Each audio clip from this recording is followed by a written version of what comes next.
মানুষ কতটা জানোয়ার হলে, কতটা অমানুষ হলে এমন কাজ করতে পারে। দেখেন, একটা বিড়ালকে বক্সবন্দি করে এবং তার দুইটা পা কষ্টে দিয়ে পেঁচিয়ে তাকে বক্সে রেখে দেয়। কত অসহায় সে। মানুষ, বিড়ালের সাথে মানুষের কি এমন শত্রুতা থাকতে পারে যে একটা বিড়ালের সাথে অবুঝ নিষ্পাপ প্রাণীর সাথে এমন করে, বুঝি না। আল্লাহ সমস্ত মানুষকে আপনি হেদায়েত দান করেন। কি অবস্থা দেখুন, কি অবস্থা করে রেখেছে আল্লাহ।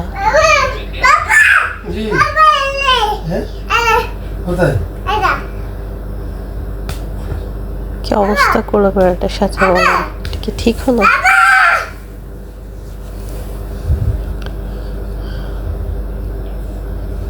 কি শক্ত করে ওর পাটা বাঁধলো।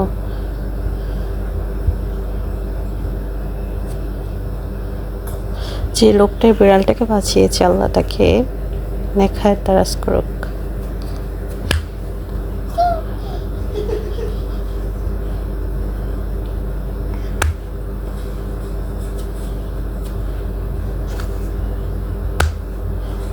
আমাদের বাংলাদেশেও এমন হয়, পশু পাখির প্রতি অনেক নির্যাতন করা হয়।